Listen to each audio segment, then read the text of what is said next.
Oh, I should have turned on my music.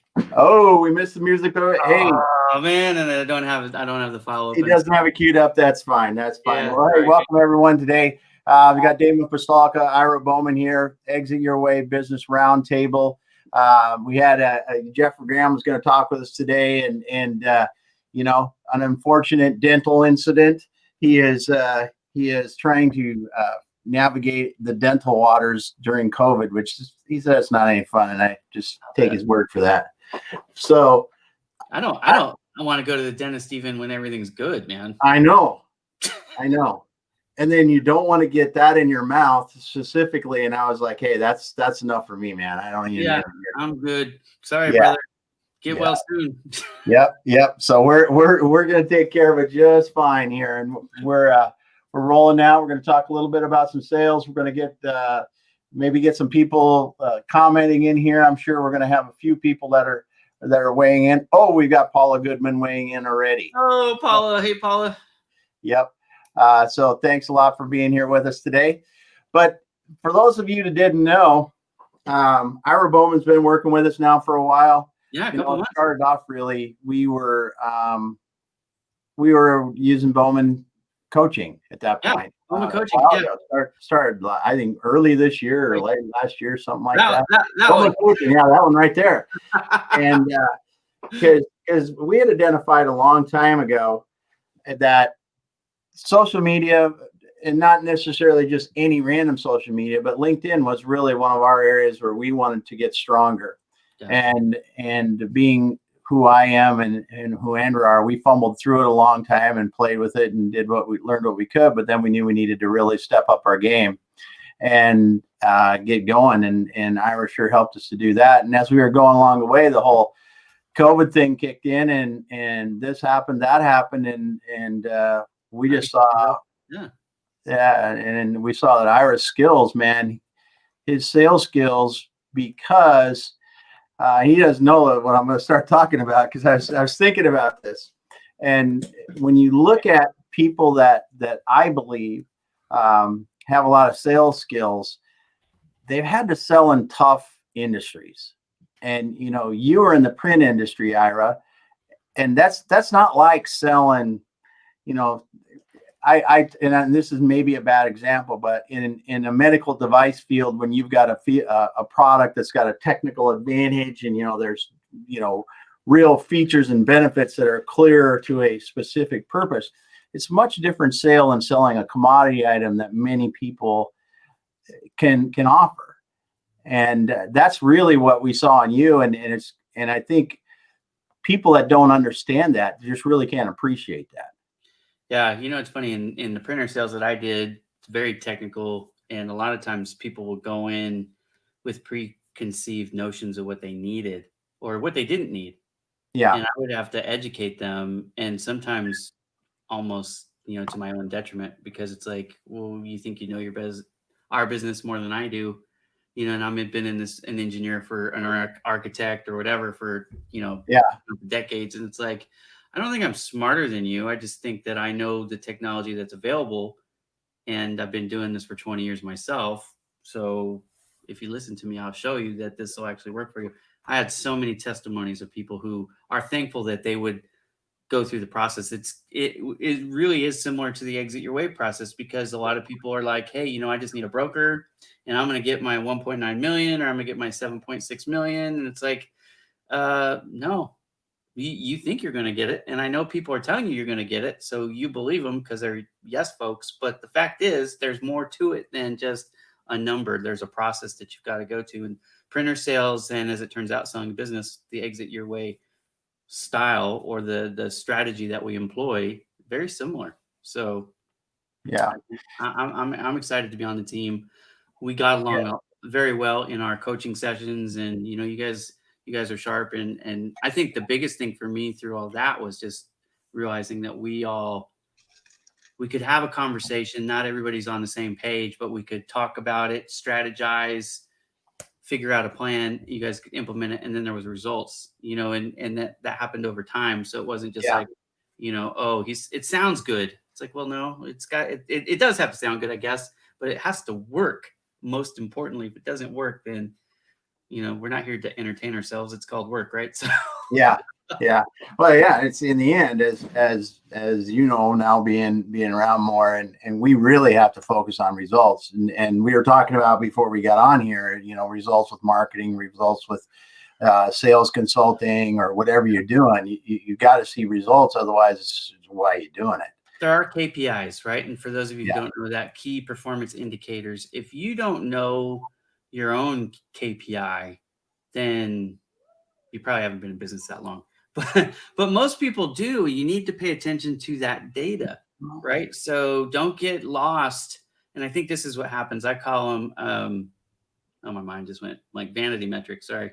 These vanity metrics that are out there, people get lost in views or lost in shares or lost in, website visits, but there's this thing called bounce rate and click throughs and all this stuff that you've got to pay attention to. You need to really know your own business. For example, you could have a post with 3 people who viewed it, but you get one great lead out of it that turns into a deal 6 months down the road. Was that post good post or bad post? I'd say it was good. Excellent. Yeah. Give me more, right?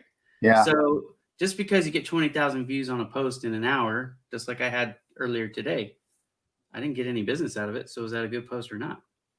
Yeah. That's a real stumbling point for me with people that talk about vanity metrics, because you're exactly right. They don't do you any good. Well, they can over time. I mean, look, I'm going to tell you guys something that maybe most people don't know because they don't play this out like chess the way I do. Okay. Vanity metrics can help you in the long game because there's something called momentum.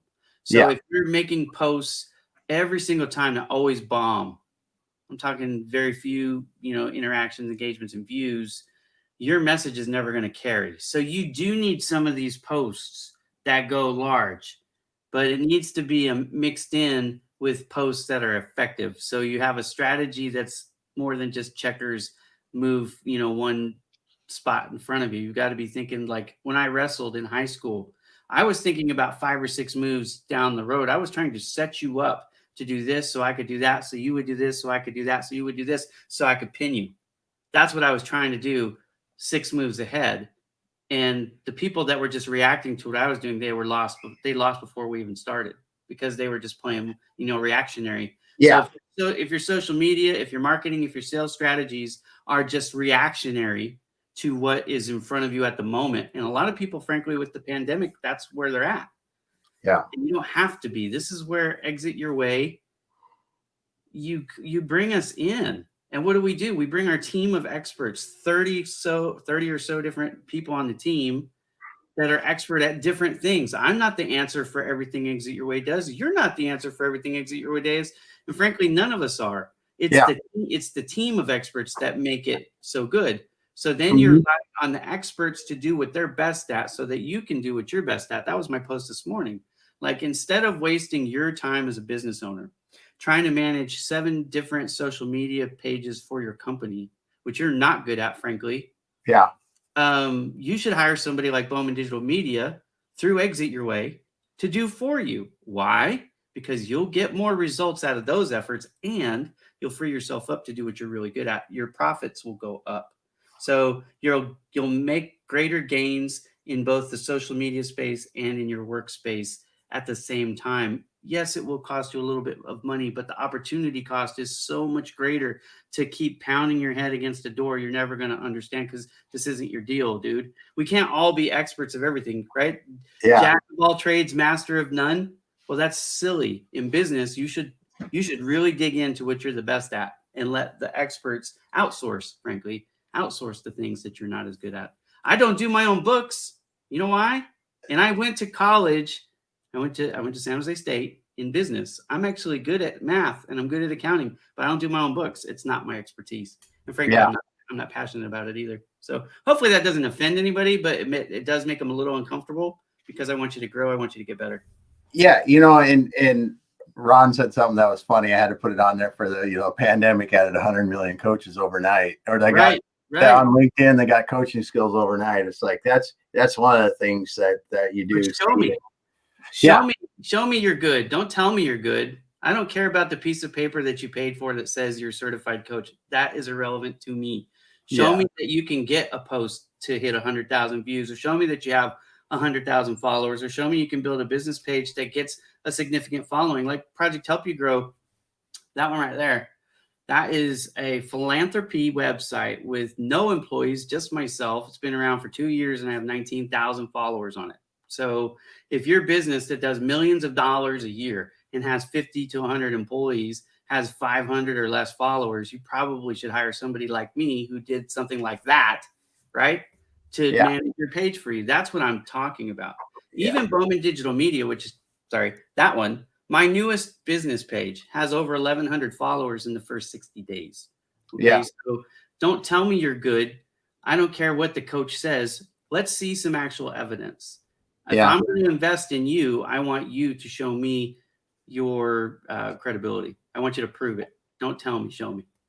Well, and that's why I think one of the things that we like to do, and we do with our clients and people that we get to know, and they're not used to what we're going to do if they're interested in working with us. I mean, we take a long time before we even talk about, okay, let's do something, or it's going to be so much money to do something or anything like that, because our business is set up that if we waste our time, we don't make money, just like you don't make money if you waste your time, right? As a business owner, because we have to be. We are at an end game state with a lot of our clients, and they are in the last 5 years of owning the business, and some of them, and they need to know that whatever's gonna transpire between those years is gonna make a difference. Yeah. So we've set our business up so that if we're not making progress and making results, we're not going to make the money that we want to make as alongside they won't. And it just makes it that much more important for us to really get to know that our team can make a difference. And if we can't, we get the hell out. There's no doubt. Andrew and I were on the radio on Monday in Sully on a financial show, and one of the hosts was kind of surprised by something that we said, and there was a few things I think they were surprised by, but the first one right out of the gate was 80% of the people trying to sell their businesses are unsuccessful. So that means 2 out of 10 business owners trying to sell their business fail. I'm sorry, not 2 out of 10, 8 out of 10. 2 out of 10 are successful. Why? Yeah. Because they don't think about selling the business in the beginning when they're setting up the business and running the business throughout the business. They only think about it there at the very end. And most people get a little bit lazy and complacent at the end as they're getting ready to walk away. They know they're getting close to letting go, but they're not quite there yet, but things recede. And so those trends at the end are going the wrong way. Yep. So a buyer is not interested in buying your emotional baggage, right? They're not buying your legacy. 100%. They're buying your profit generating apparatus. They want to see that when they invest in this sucker, the vehicle that you're selling, that when you leave, it's still going to be profitable. In fact, the more profitable it is at the end, you actually get a little bit of a bonus when we do these certified valuations, right? Which is one of the number one things people can get from us, whether you're selling or not. There's a whole host of reasons why somebody would want to get a certified valuation. But in that certified valuation, if you can show the potential buyer that your sales numbers at the end are trending upwards, you get a bonus multiplier. Yep. And so the thing that he asked was like, well, how soon should you be thinking about selling before you actually sell? In other words, when are you going to start doing something? And the answer was the minute you start the business, which is a little bit facetious, but it's true. But in reality, you must be thinking about it much more than the last month or two, like a lot of people do. It's like, oh, I need to sell it now. I'm just going to put it ad in the paper and I'm going to, list my price. It's like, no, you need to bring in a team. We talk about all the time this book Traction, which I don't have right next to me, but the book Traction, you talk about releasing the vine. There you go. Yeah. So you need to have an integrator in the system who's going to allow you, the company, to run without you, the owner, in it. And that's one of the things that we'd like to implement in the EOS system. you know, I don't want to give away all the secret sauce, but that's one of the things that we're bringing in is Yeah. as implementers so that there's a management team, there's an evaluation, obviously, of the business processes as a whole. We do the evaluation. We help accelerate the sales if we need to, whatever is not working. But one of the biggest things is making sure that process is complete with the owner removed. The owner has to step out so that the company can thrive beyond once they've left. Because if the company can't exist without the owner, then you can't sell it. It's not Yep. sold. Yep. How's that That's for exactly right.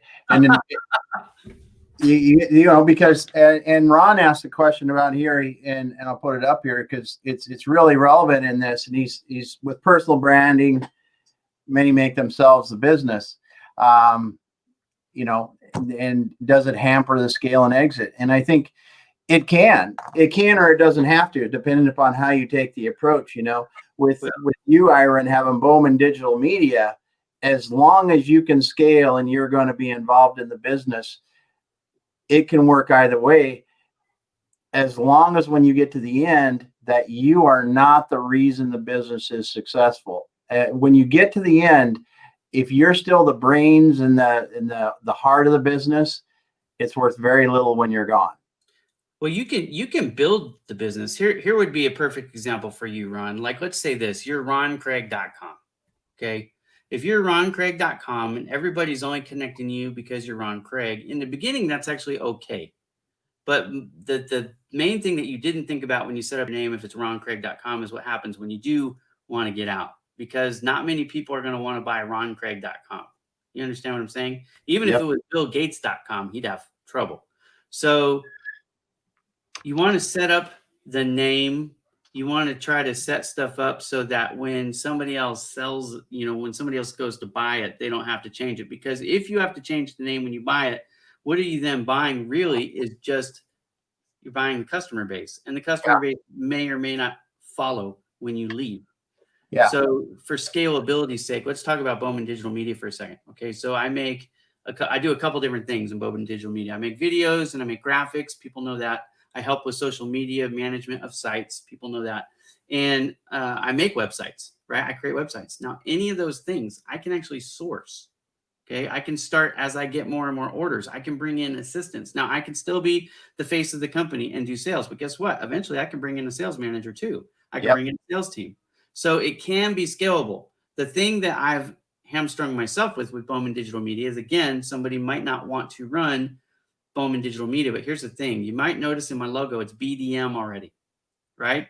So I've already positioned myself where I can make a shift, and I can go from Bowman Digital Media to BDM or anything else. I need to do that long before I go to sell. So Yeah. if you're going to change names and you're thinking about this now before you launch, then just start with the better name.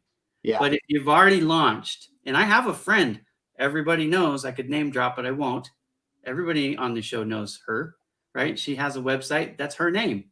Yep. And I've actually already had a conversation with her about changing it because, you know, when she goes to sell it, which people will want to buy her business because she's got that many followers and that much business coming in the door already, you know, it's going to be hard to sell it for that name. So anyway, she didn't think about that before she set it up. Well, Okay. most people don't, you know, because they're sitting here going, "Hey, I want to make it up." It's and back to train up, you know, too. Every entrepreneur starts with this.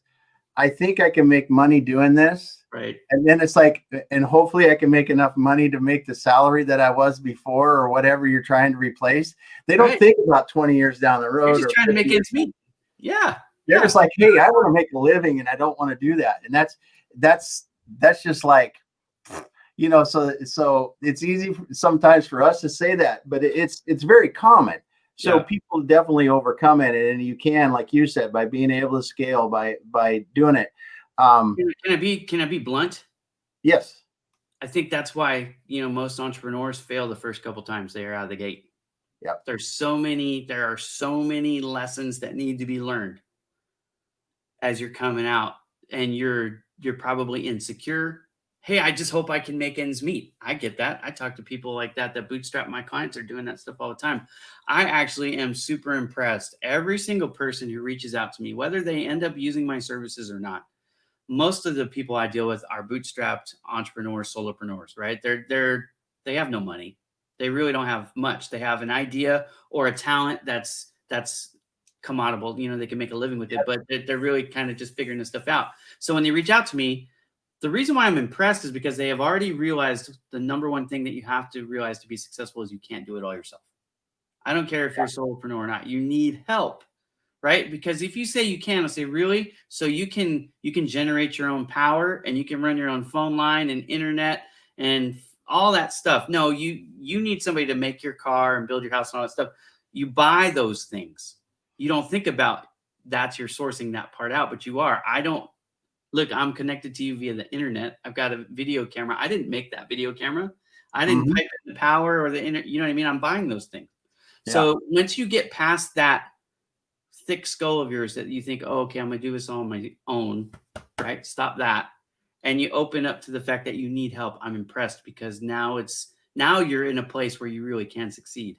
And a lot of people, unfortunately, they have to fail a couple times first to figure out these things. But if you bring in Exit Your Way, what you're going to get is a host of folks who have already learned these lessons in a variety of ways. I don't know if I think all of us have been seasoned for at least a decade or more. I mean, I think I'm one of Oh, the younger yeah. guys, and I've been working for well over 20 years myself, right? Yeah. So you're going to get a host of industry experts, but also just life experience, and we talk to each other. You know what I mean? Yeah. Behind the scenes, we have the Microsoft Teams, and we're doing our things behind the scenes, collaborating. So you can plug in to our collective mind. And I That's hate I hate the expression groupthink because that's actually the opposite of what it should mean. But in reality, when you have a brain trust that has your back, you're our client. We want nothing but the best for you. We succeed when you succeed. You've already said it. If we're not successful in helping you to fruition sell your business, if we're yeah. going that route, then we don't win either. Now, Yeah. even if you're just using us for any of the a la carte services, like you want management training or you want sales acceleration or you want us to help with accounting or legal advice or whatever it is, we do offer that. I want people to Yeah. understand.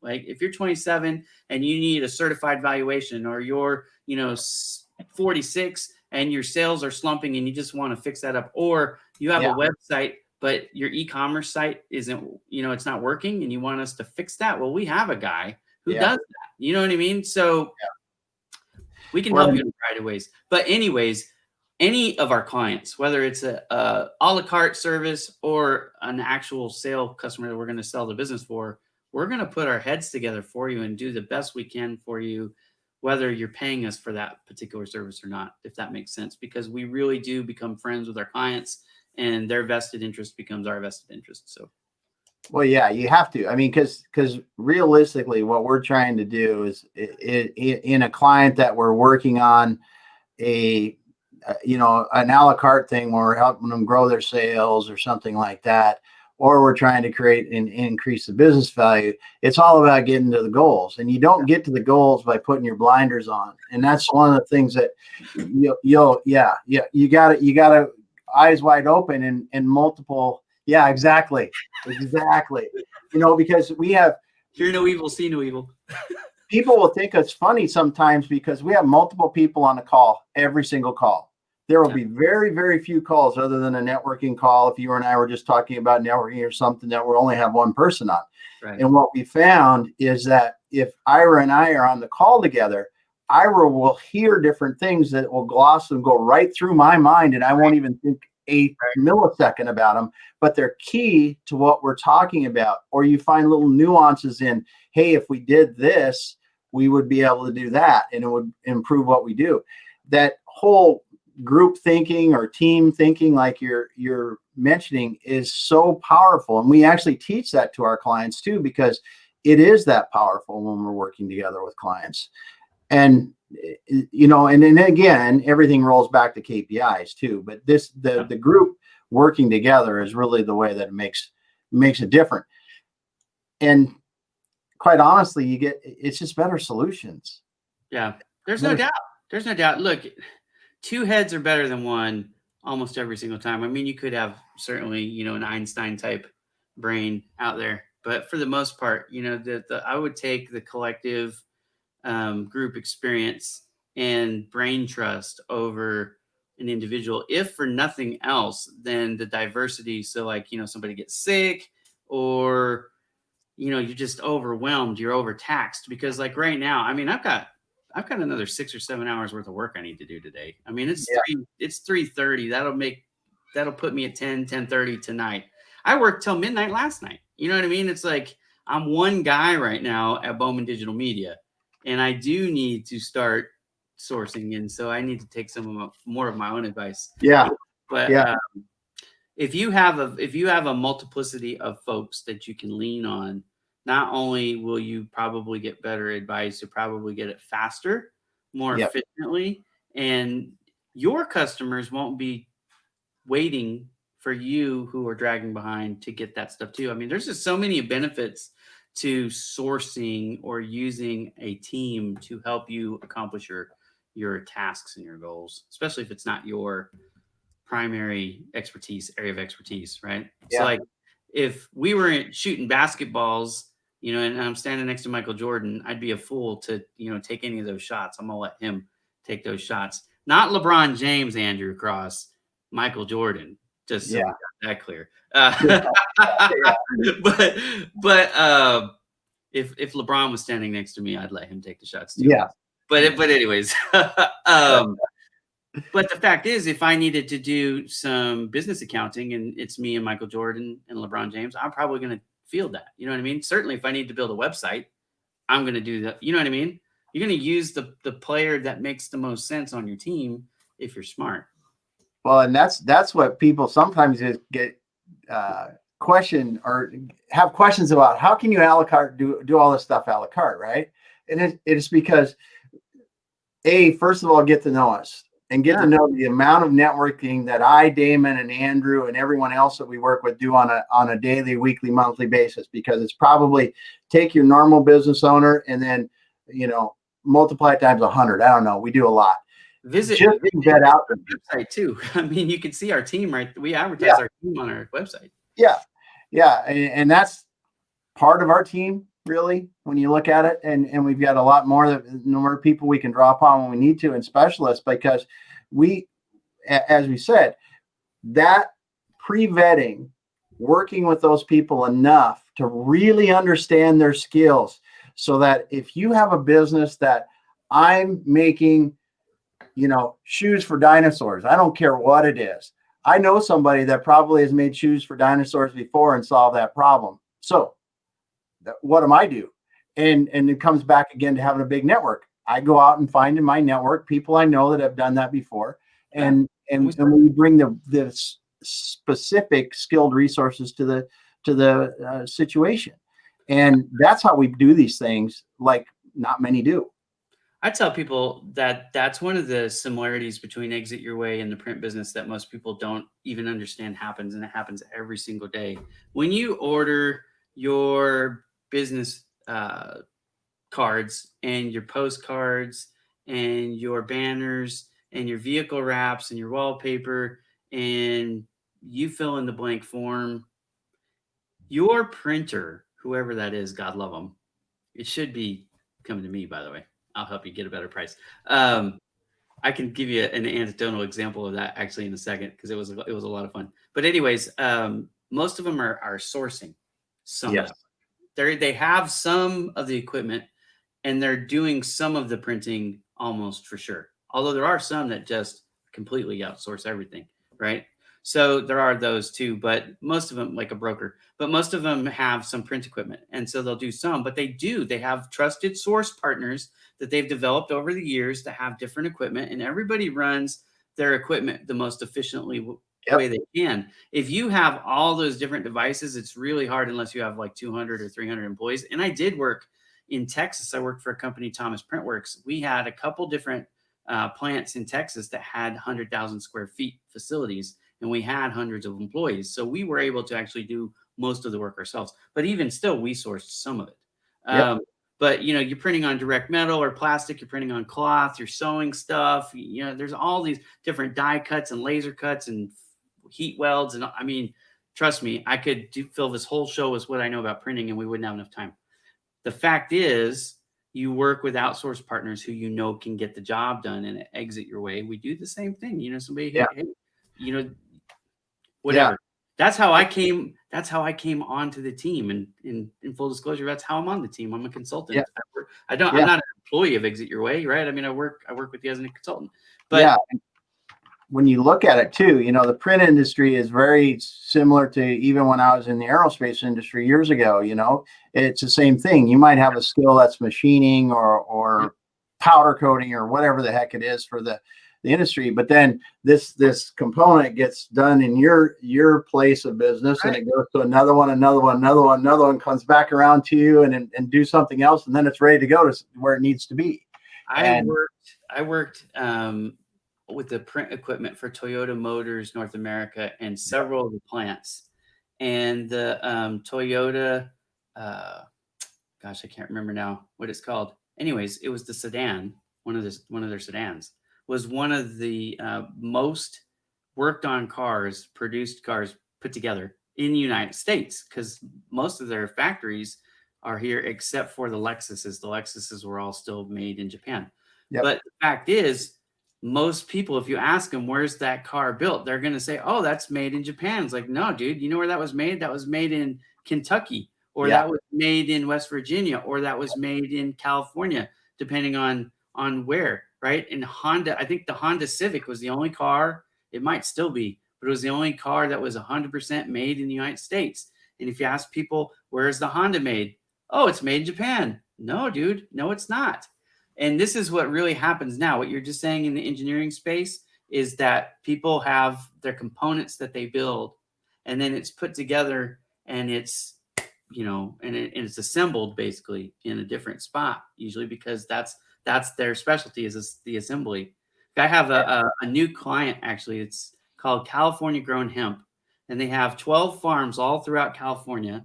They grow them in the different regions. They ship it all to one central hub in Santa Cruz, and then yep, that gets mass distributed throughout the United States. The distribution center in Santa Cruz doesn't grow any of the hemp, but every label will say Santa Cruz. You know what I mean? yeah, So it's just interesting, people's mindsets. But like I said, if you could take it back down to the basic elements, if you're a business owner and you go, okay, well, I use a phone. I'm not Verizon, Sprint, AT&T, or whoever it is that you use, Cricket, whatever, right? You're using somebody for some of the stuff already, because you mhm, have utilities, and you have your mortgage or your rent or whatever for your office, even if you're working out of your house. And so just get past that I'm too good to outsource, or I'm too independent, because you already are sourcing something. Because again, you're watching this from an internet feed, and unless you're an internet service provider, which I don't think I know any, not anymore, really. you're paying somebody to do something already. You know what I mean? So you just kind of got to get over that mental. I think that's a huge mental gap for people. Ron brought up something here. He says, and Ron's at the earlier stages of his own business. He said he's getting a little overwhelmed now, and Yeah, he's got to get to all those Bitcoin yeah, invitations. well, It can yeah, dress I mean, sometimes. I hear that it's cold in Canada, but he has trouble putting on his pants, from what I understand. I don't know there's difficulties there, I think, what I hear. but the getting overwhelmed is totally normal. I mean, it's totally normal in business, and you're going to just run into those situations, I think. And if there's anything about that, it that can help is prioritization of what you're doing. Yeah, It is really key in business, because you get into business because you're good at something. yeah. And what happens over time in business is doing that something that you're really good at may not be the highest and best use of your time. Well, I think That, I think I think it's this, right? People need to look in the mirror and go, okay, what is it that I'm going to do today? Like, but not just today, because you don't want to be reactionary. Like I said, think about the wrestling move where I'm trying to set you up 5 or 6 moves yeah, later. So I'm going to shoot a single, hoping that you sprawl. Anyways, we could get into wrestling analogies, I guess. But the point is, if you know what you're trying to do, or what the most important things that you need to get done are, and then you can start building a block schedule that makes sense. And then even think about, you really should have a workflow chart. I don't know that a lot of people do that. But if you have a workflow chart for processes, best practices for yeah, each thing and go, okay, this is something that I'm going to do. For example, I'm giving my invoicing responsibilities over to my wife. So Bowman Digital Media, the invoices will be made by my wife. Why? Because my wife has the ability to do it and the time is open. That will free me up to do more of the web design, graphic, and Yep. sales consultations that I'm doing. And then I can stop working till 10, 11, 12 at night every night. You know what I That's mean? a great example of it. It's a great example. You always need to be looking at what you can delegate, what other people could do, and even before it's time, because Yeah. if you know, a lot of people that are on here now are listening probably have heard of Fiverr and using people on Yeah. Fiverr to do things. Yeah. It is going to take you time to find or get somebody up to speed doing what you want. Right. So you Well, got to start before you need it. and that goes to Ron's point earlier, right? If we come back full circle in the conversation, about scalability, about being able to sell it later. Yep. Like you're eventually going to need to let somebody else do everything if you're going to be able to walk away. Yep. So identify what you need them to do the most up front.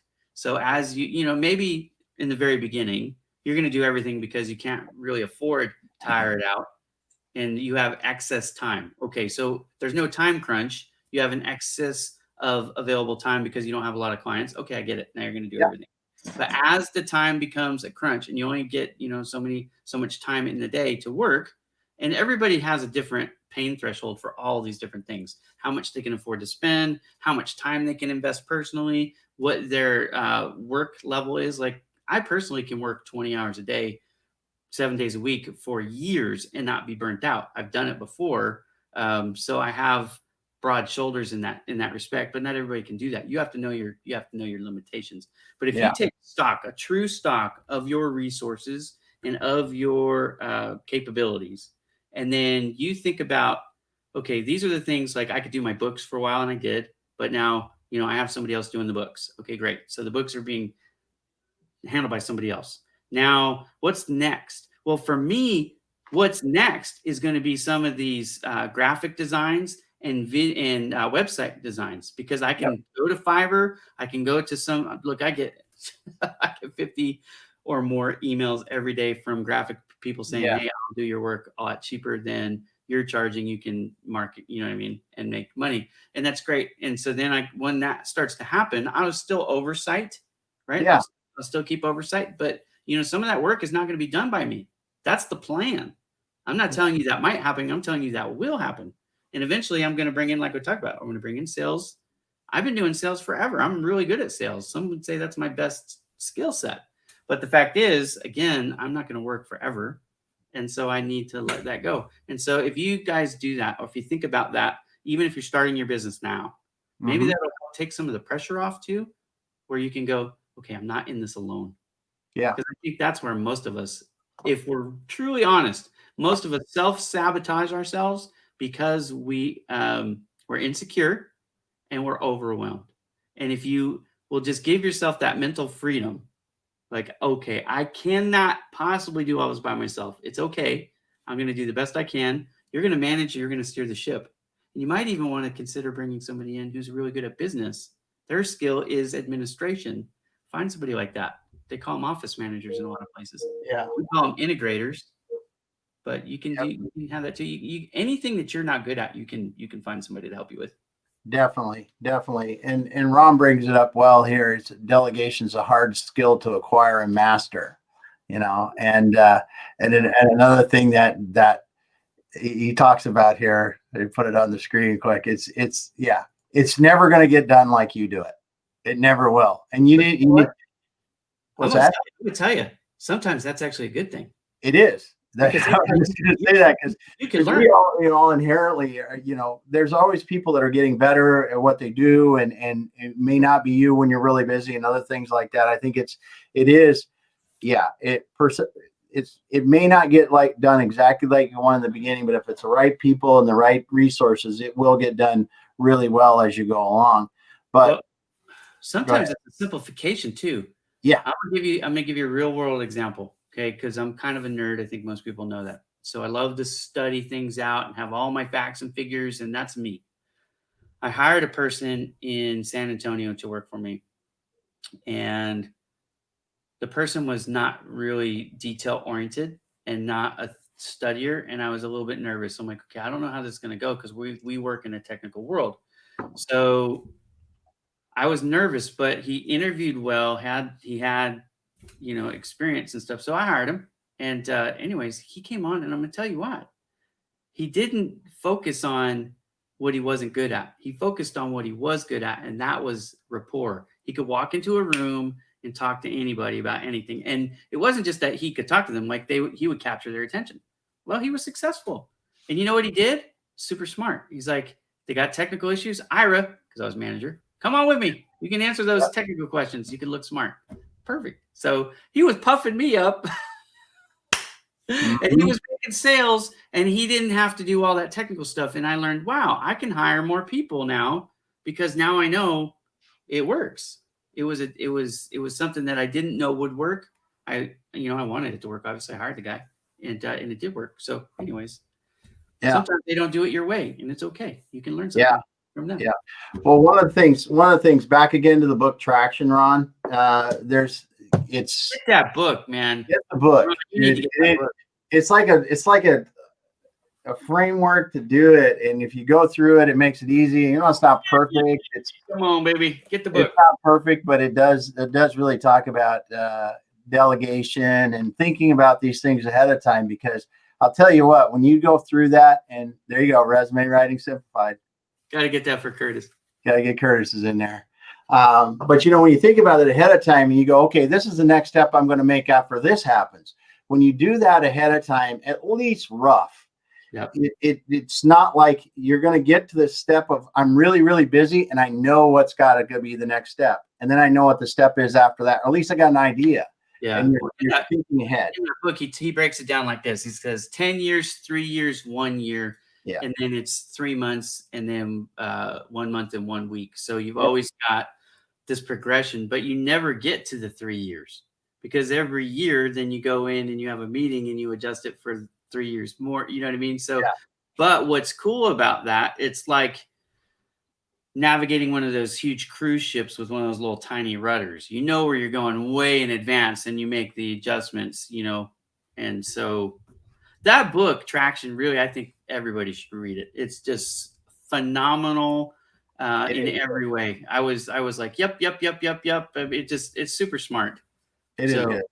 Yeah. It is good. And the other thing about it too is Ron, you can buy it on Audible. You don't need to read paper. I know that's what Ira likes, but you can listen. Paper is you need the paper. Yeah. You do. Actually, this is a book you want to have in paper. I have every color highlighter you could think of. Oh my goodness. I'm gonna get my highlighter. That's good. That's good for a book like this. I've got it on Audible and in paper form, just because when I listened to it on Audible, I realized that I needed to have the paper to be able to go through and highlight, and it's more of a workbook too. Yeah, you want to mark it because you're gonna reference it. There is no doubt about it. You could buy it on ebook just to hear it, and it's probably not a bad idea, but you're gonna want to get the hard copy so you can. Yeah. It's gonna become, if you're smart, it'll become a reference guide that you'll go back to.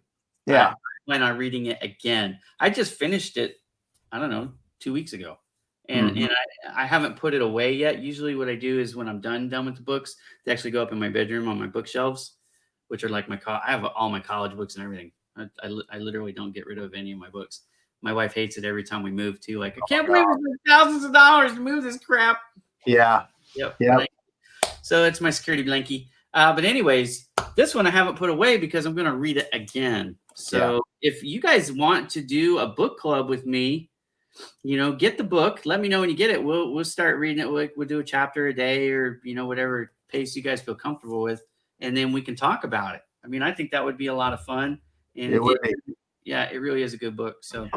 Well, and especially when you start to talk about some of the things we've talked about, but when you even get into the deeper things, when they talk about core values and other things that really, where you want to be, and it's just, there's a lot of good things in there, but it is, and it's so common for people in business to be overwhelmed because they're doing too much of the wrong thing. I just can't overemphasize that enough. And quite honestly, even in the larger businesses that we help, 15, 20, $30 million, the owners are still involved too much in a lot of respects, and we have to help them uh, replace the resources and do what they need to do. I think So people need to think about opportunity cost. Like that expression, that mentality has, for whatever reason, seemed to evaporated from the conscious in social media. Like I never see anybody talk about opportunity cost, but it's like, okay, yeah, so if you're doing this at this time, what could you be doing instead? That's the yeah, idea of opportunity cost.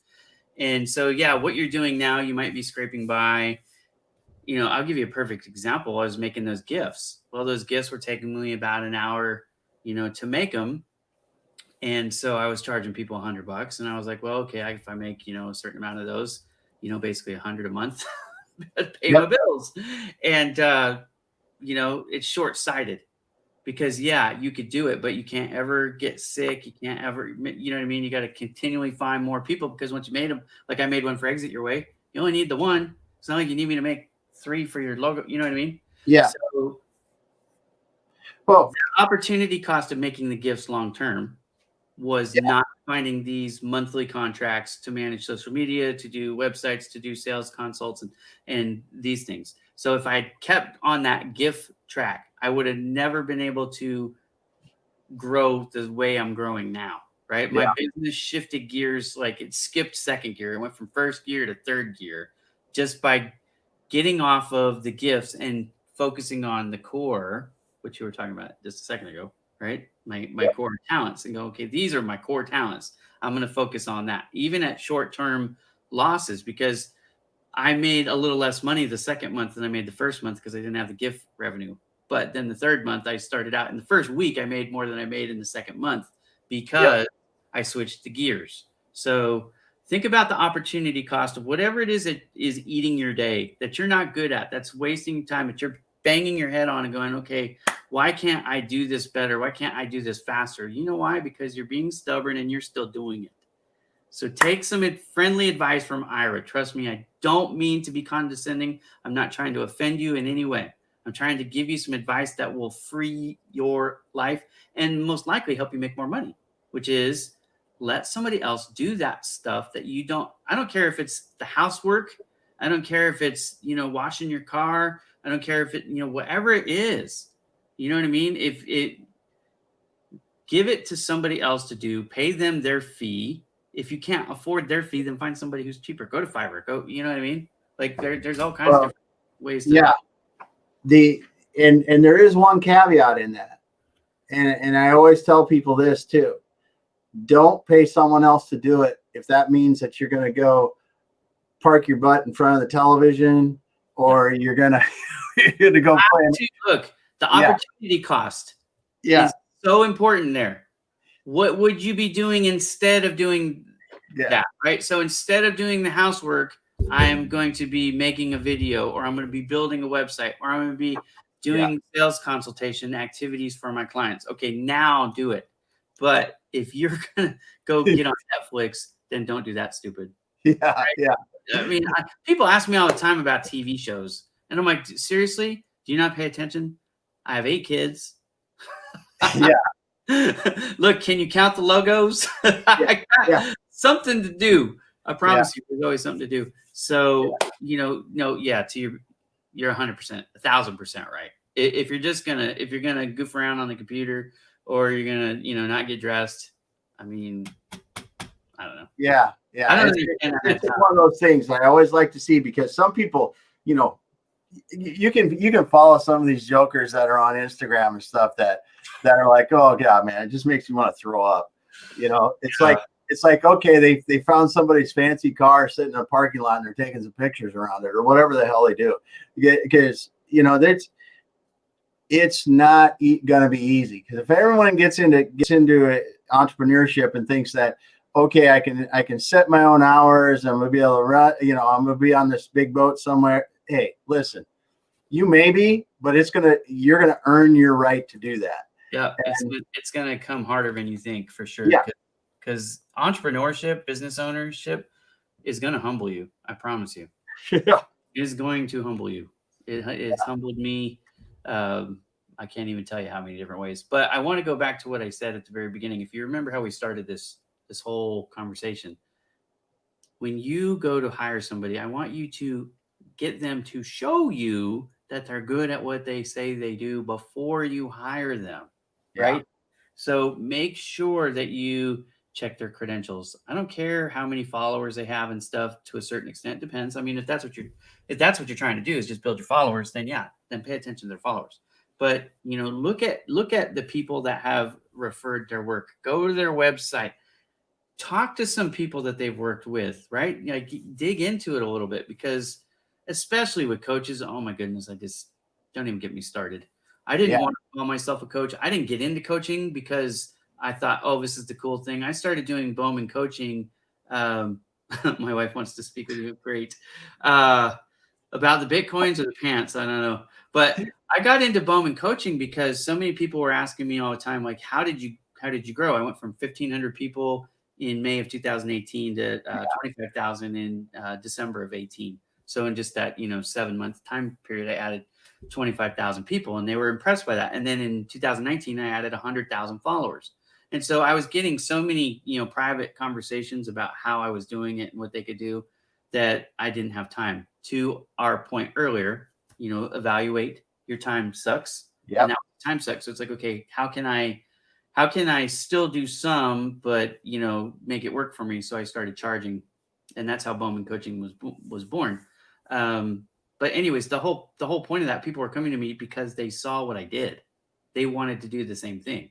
So if you're looking for sales acceleration, make sure you're talking to somebody who actually knows how to sell something, not just sell you and their service, but Yeah. actually know how to sell something that is a Yeah. commodity. That's one of the things that makes me so honored is that you guys were using me as a coach. I wasn't auditioning that I knew of for a sales role. It wasn't in my mind. I was happily working for ARC, and Yeah. you guys were just using me for some sales coaching. And then when I got furloughed and then laid off, it was like, hey, why don't you join us instead? Yeah. And it was like, well, okay, let's talk about that. So we came together with an agreement that was win-win for both of us. Yep. And so that made me feel really good because you guys saw my sales skills in action, for a couple months before Yeah. the offer was there. And I think it's a great way to do it if you can. Not everybody can vet somebody for 2 months, but you can certainly look if you're looking for somebody who designs websites. Let's say e-commerce websites. Well, we have a guy named Jeffrey who was going to be on today, but he's got dental troubles, right? But anyways, he can help you. And if Yeah. if it's not the type of site that he can build, I might be able to build it. And if I can't build it, guess what? We know some other people that we can Yep. have build too. Yep.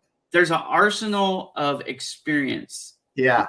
exit your way, which is awesome. But And that's when it gets fun. I mean, we vet them for you. So if you trust Yeah. us, then you're good. But don't just take somebody's sales pitch at face value. Like do some homework. That's one of the things I love about our Thursday Remo calls is week in and week out now. I'm getting to meet people not just on the stage during the presentation, but before and after. It's amazing just getting to know people. Like some people, Alon, for example, I just Yeah. launched my show yesterday. I met him, I think it was 3 or 4 weeks ago. It was never Yep. when Mike and I were on as guests. So Yep. however long ago that was. Yeah. You know what I mean? Maybe it was 5 weeks. Now I think about it. But anyway, something like that. Yeah. We met there. We got to talk a few other times. Then we talked offline, and now we're doing some business together, right? We have a Yeah. show, and we're doing a business deal actually, which is really cool. Would have never Yeah. happened, but I got to know him and enough about him beyond what his website said. Yeah. And then I was comfortable getting into business with him. You know what I mean? Yeah. And it's likewise. And when we, Kurt Anderson's another one, and Andrew that Deutsch, too. and Yep. yeah, there are just so many people that stand out that we've been able to meet. And then that Thursday thing, I'll be honest, this is much for us to be able to network with a great group of people as it is anything, because, and I know everybody gets, you talk to the other people that come, they get benefit from it too, but it's really is nice to be able, as you said, find other people that got the experience and done it before and know what the heck they're doing, because we can all get talked into something by people that have speak really good, have fancy presentation or whatever. But at the end of the day, when you get people that can produce results, that's what you're really looking for. Yeah. And with us too, we back up to Exit Your Way, and what we do, we don't do any long-term contracts. I have 0 long-term contracts for consulting right now. Everything I do is month to month, word of mouth. Yeah, and if you're not happy, we're not going to lock you in. Yeah, right? Exactly. You pay it for the work you did, and we're good. And that's the same way at Bowman Digital Media. People keep asking me about that. Can you send me the contract? I'm saying, no, I can send you the invoice though. Because that's what it is. And next month, if you don't want it, just tell me. We'll turn it off. Exactly. I'm not interested in trapping anybody, and I love that about our, we have that in common. Yeah, it's mentality is customer service and results. It's you kill what you eat in this world. Yeah. Always should, right? Wait, you eat what you kill. That's what it is. I have dyslexia. There you go. You know what I meant to say. But I knew what you meant. That's yeah. And it's good though, because my brother calls those Ira-isms, by the way. There you go. Ira-ism. Messed him up. He's like, I know you're smarter than that, but you just said you kill what you eat. Wait, you eat what you. Yeah, I'm like, okay, sorry. Yeah. Jill Valdez. She said February 28th today, and I caught it. That's so weird. And I'm like, and I made her blush. I didn't mean to. I knew exactly what you were saying. I did mean to make Kelly Robinson blush. I absolutely did. That was good though. That was good. I have never seen Kelly blush, and she really did. She could have killed me. That was a moment. That was one of those moments right there, and it was good. It's really, really great to be able to talk with entrepreneurs, on a daily basis. People see us doing this live once in a while, maybe on our Thursday shows, but what they don't realize is, and Kelly said it today, it was kind of funny. I'll talk about business all day long. I'll talk sales. And then when I'm not talking about, I'm working on it, and this is what's fun is we've got a group of passionate people that are just crazy ass about what we do and love it and love it so much. And that we are truly working our passion. And as you said, working 20 hours a day, 7 days a week. Yeah, we don't want to be doing that for the rest of our lives, but we do certainly are passionate enough to do it. And when we see our clients' success, it just drives us to go that much harder. The only thing for me about the time is not the time. I don't regret it, and I enjoy it. I love what I do. Trust me. This is like, I'm all in. The only thing that I regret is, I'm missing time with my kids. Yep. 100%. So that's where I'm trying to make sure that I am visible. Now I do work from home now, which is super cool. So when I'm not recording, my office door is open. My kids can walk in, they'll give me a hug, and we'll, what I mean? And there's little moments, sweet moments like that, which is super cool. And I don't have a commute anymore, which is super as well. But for the long term, like, I don't want to look back when I'm 65 and go, you know what? I didn't see my kids grow up. I don't want to be there. And I've already got my second child's leaving in a couple of weeks to go to Florida for college. My oldest is already in Texas, so I never see that little punk. And now I got another punk. They're punks when they leave me. That's it. Yeah. So you're out of the will. I got enough that love me, and I got a couple that say they'll never leave me, but they'll get older and then they will. And that's just how it works. But that's it for me. Like, I want to make sure that when I'm evaluating my time, that I'm taking the time to eat dinner with my kids and, and do the family. We bought this. It's a safe. This is the greatest invention. It's a little plastic. It almost looks like Tupperware, but it's taller. It's like a canister. Mm-hmm. It's got a time lock on it. So what you do is you take your cell phones and you drop that sucker in there and you set the timer. And then guess what? Unless you sledgehammer that sucker, you ain't getting your phone until it pops. And so we have family dates. Yep. That's a good idea. That's a good idea. And, it's funny you say that, because the reason I stopped doing corporate work, working W-2 work, is because I spent the 4 years before that not seeing my kids grow up. And I just said they were 10, 12 years old at that, or 8 and 12 or whatever the heck it was. They were young. And I was done with the job. And I think from that time, I walked my son to school almost every day, which was for me, you need to stay in shape. It was like a 2 mile walk. And I did it for almost two or 3 years. So you get into the work before he went to school, get him ready for school, get home, do the work during the day. He'd walk home from school by himself. And, that's just that's the way you do it. It was great. It was great. So I appreciate what you're saying there. And it's very important. The phone safe is something that would be very Yeah. useful in our house. The other thing is everybody's on Wi-Fi in my house. The only thing that's hardwired in, I think, is my computer and now my wife's computer. So I just turn the Wi-Fi off. I'm the keeper. I'm the keeper of the internet. I have not gone hardcore and changed. I don't change the Wi-Fi password every day. I know some people do that. I don't I don't have the wherewithal to do that. We talked about it already. Oh, that's another funny thing we were talking about earlier today. Full disclosure, everybody. I wear white tube socks every day. And I wear the old school not ankle high, excuse me, calf high. So like it's almost to my knee. And I wear boots. Most of you know I'm 5'8", so I'm not very tall. So I wear boots. It makes me a little taller. It's not why I wear them, but anyways, I wear boots. So I don't like the boots to sweat on my legs. I know that sounds weird, but that's actually why I started doing it. But even when I wear shorts, I wear those socks. And my wife and kids, they tease me relentlessly about those socks. So there's something that you have some fodder on Ira now, all three of you that are watching on LinkedIn. Oh, dude. And I may one day actually put that picture on Instagram just to give you all the laugh of your life, because I really look ridiculous. There was a dad song, the Dad Life or something like that. Do you remember that? It was popular for like a couple years ago. It was. There was they had some funny stuff in it. So then my kids say I'm one of the characters. He was like, it was me. It was totally me. Khakis. Anyways, the Dad Life. That's, and I won't go off on this much, but it's so funny as you see people switch from being this whatever year old dad or young man to dad. Yeah. I became a dad at 23. So I've been a dad most of my life now. And I've been married most of my life. My wife asks me sometimes, "You remember what it was like before me?" I'm like, "I really don't." Yeah. And I don't want to go back. Yeah. I wouldn't know how to feed myself. In full disclosure, when I cook, we go out. That's how I cook. So everybody loves it when I cook because there's no kitchen to clean up or anything either. And there's 9 of us that eat at our house right now because my oldest, like I said, he's in Texas, so he's not here anymore. But that it takes a lot of effort to cook, but also to clean.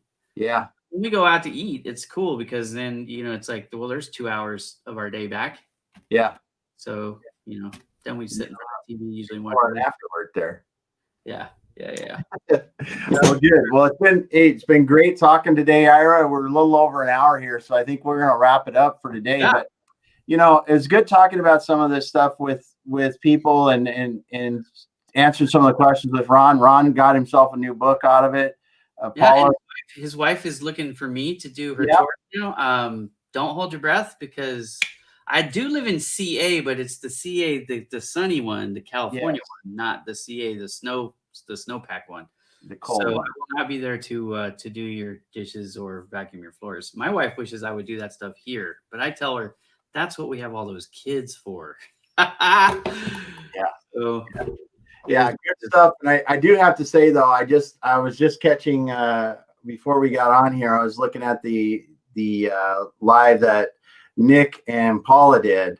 Oh yeah. I got the parka was awesome. I don't own any of that stuff. If it snowed here, I'd be in huge trouble. I have a jacket. I have you guys they probably wear that in the summer, but I have a jacket that's like a windbreaker. That's all I got. So yeah. Oh, it brought back little memories because as a kid, man, the parka where it would come up like this, the big fur around just because it was so cold. A lot of people don't know this, but my mom lives in the heart of Utah.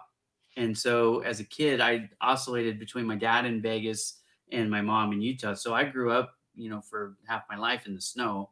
So I definitely know what it is. And when I was a kid, I had the same thing. I mean, you Yeah. had you had the stuff, I can't even remember what they're called, but they're like pajamas that you thermals. You had the thermals you put on underneath, and then you got dressed, and then you had your overclothes, and then you had your coat and your scarf and your gloves and all that stuff. And then there was the kind moon boots and all this stuff, Oh yeah. any of that crap. And when I was old enough to drive, that was it. I was out of there, man. Yeah. This stuff is for the penguins. And that's I'm a give me 110-degree weather over 30. And then Yeah. 30, and sometimes that's the high of the day if it even gets to that. Like your high of the day is 0 or minus whatever. Like forget Yeah. that. Yeah. That's not so good. It's not so good. And I've And never had to shovel my driveway as an adult, so that's good. No chains on my tires. that's a big good that's a good thing right there. But my power Well, bill is $700 because of the air conditioner. It's true. yeah. So no, there's probably not doing that in Canada. No, not Yeah. quite. Not quite. All right. Well, we better go. Yeah. Yeah, we're gonna roll. I mean, next week we've got a couple good ones coming up. We've got on Tuesday, I've got Allison DeFord and Ray Zaganto going to talk about manufacturing on Tuesday and some of their work they're doing with manufacturing and marketing, which is pretty cool. And then Thursday, I believe I've got Thane Isaacs on. Okay. We're going to talk a little bit about leadership.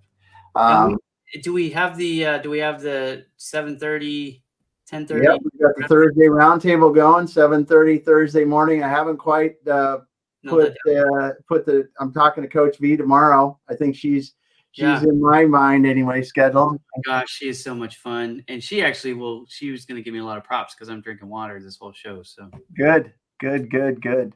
And so yeah, we've got a full week again next week, and it's going to be fun for us. And we're trying to get Nick Dorsey with his travel schedule, get him on here one of these weeks. And he's a lot of fun. Love that guy. Andrew Deutsch will be scheduling Jeff again down the road and talking a little bit more about some e-commerce. So we got a pretty full schedule. And before you know it, we're at the Labor Day holiday, which is on the 7th. Can't believe it already. Talking to somebody today about that, but wonderful being on with you today, Ira. Thanks, Great Dave. as usual. Awesome for people who stick with us in our nonsensical ways that we have going on this, but we're out for now, and have a great evening, everyone. See y'all. Got the music.